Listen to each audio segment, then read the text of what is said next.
you've most recently been doing, which of course was being the head coach and general manager for the St. Louis team in the XFL. So while I want to jump into how the XFL or what are the state of affairs with it today, can we just start with what was that experience like for you for the first time that I could see that you were a head coach and a general manager, basically running the entire program? I think the most important thing for me that stuck out for me is to get an opportunity to finally run your own show, to have an opportunity to hire your own coaches. And since I was a general manager, I hired the training staff, I hired the equipment room, I hired the video guys, I hired all the football operational things, the strength coach, all those different things that are so important to the operations of running a football team.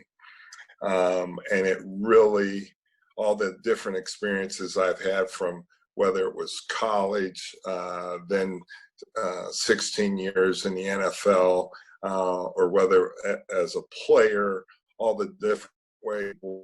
And probably the biggest influence, because I was with him the longest, was the way Marvin handled things and the way he went about understanding not just, I'll give you an example, when we would go up and talk about personnel with Mr. Brown and their family, Marvin understood paragraph 5, which is, what the base of their contract really is.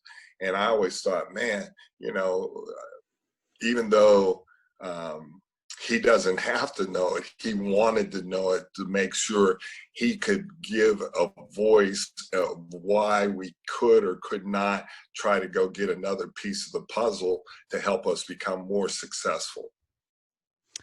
That's awesome. And you beat me to the punch, because I wanted to ask, who would you have considered your biggest influence going into that? But that being said, I know that you've been able to cross paths with a incredible amount of phenomenal coaches, which I promise we're going to get into. But before we start to peel back that onion, you told me right before we started that you are working with the XFL on the bankruptcy committee. So I would just love to ask you, how is that going and what does it look like? I believe news broke that The Rock was interested in purchasing the XFL or heading a team that wanted to purchase it.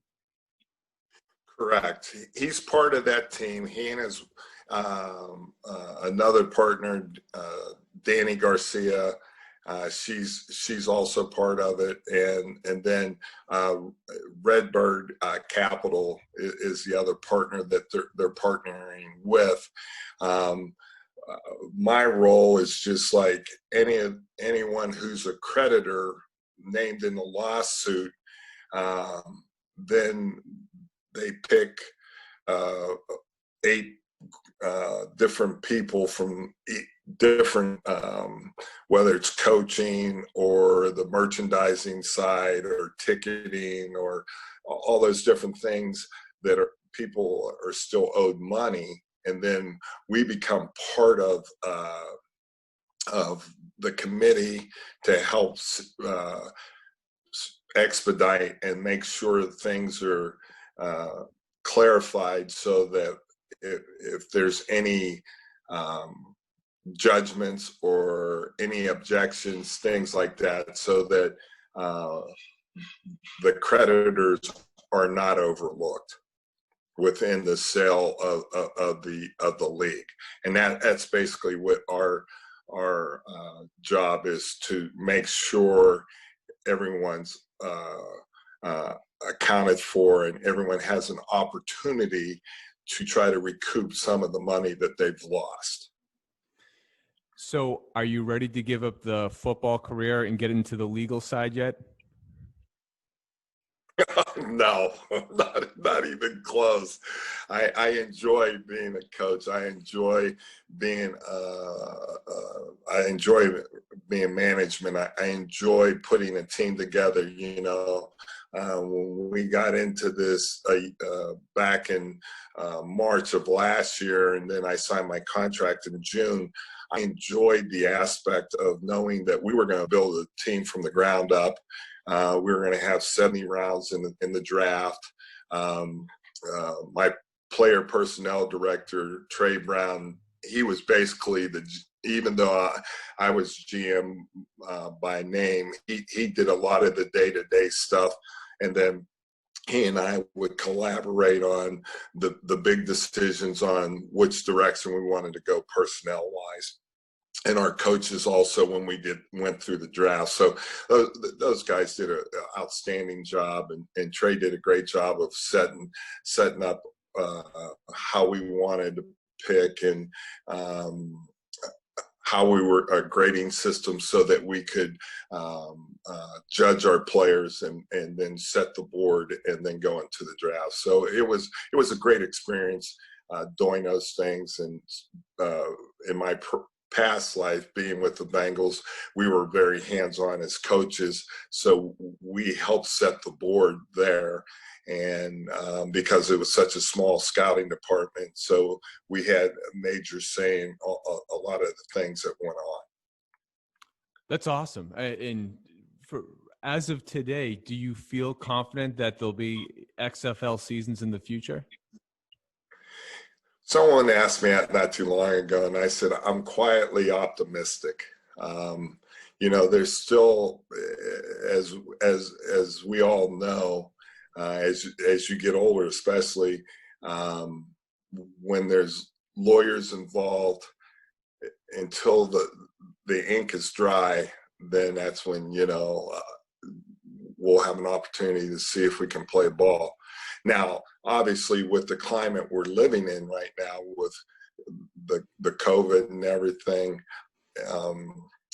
if they do decide to try to play by springtime, that would also give us an opportunity, because the Big Ten's not playing, the Pac-12's not playing, and if guys that are not true first rounders or might be, trying to get from the third up to the second projection wise, and they might want to play. And we had a young man last year, Kenny Robinson. He went in the fourth round to the Carolina Panthers, and it gave him an opportunity to get on tape and show and all those things. Now, obviously, they might only play 4 or 5 games, but as long as you understand that and know that and you plan for that, that was fine for us, because that's what we thought was going to happen with Kenny. Even if we would have made a deep run and if the season would have completed itself, we felt that, he could leave us at some point, and we were training someone behind him anyway, and it's always next man up. So I was really happy for him that he got an opportunity, and then we had 5 other guys go back and sign as free agents. So I think we did a pretty good job in our selecting of players. Tamu ended up back at Kansas City, at a place that I got drafted, and I love the management there, and I love the ownership there, and they were always so good to me. So I was so happy for a lot of our guys that are back having the opportunity to go play again. So it'll be interesting to see if they can expedite once they get the closing of the league, and how much they're going to try to expedite it to get it up and running again. Yeah, and you beat me to the punch on Kenny Robinson, because his story became very well known about what he went through at West Virginia, how he chose this path. But I didn't realize that you guys were preparing all along that he may not play the entirety of your season, as he prepared specifically for the NFL draft. Yes, the good thing I felt that we did all along, we were very open with Kenny from the very beginning. So he understood, it's like, Kenny, it's not going to be any hard feelings. but the best thing that happened for him was that he did come and play for us, and he had an opportunity to see how pro football looks like, how you're supposed to prepare, what you're supposed to do, the things to help you grow, to become better, and really try to push to the pinnacle of your profession. And he had a great teacher in Will Hill, who played in the league for 4 or 5 years. And Will took him under his arm and really taught him that what was important. And I think that really gave Kenny an opportunity to see how he needs to better himself, how he needs to grow.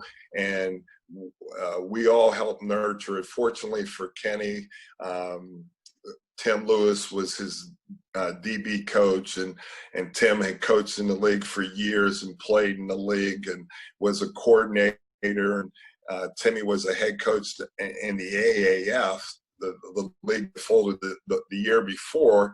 And Timmy and I have known each other. I played for the Steelers when Timmy was coaching for the Steelers. And then I had my brother Jay, who was our defensive coordinator.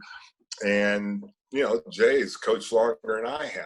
And so there was a plethora of experience to help a lot of these guys. That's why we had as many as we did get back into the league. And, Tamu was, Chuck Long was coaching Tamu. Chuck played in the NFL for 7, 8 years and was quarterback, first-round pick for the Detroit Lions. And he had been under center. And Chuck and I both recognize that Tamu, all he needs was reps. And to have a guy that had experienced those reps in the NFL behind center, that you can't ever replace that. And fortunately for Tamu, Chuck was able to give him the knowledge to help him get better. And we had some other good quarterbacks in the room, to be quite honest with you, and that helped push Tamu forward.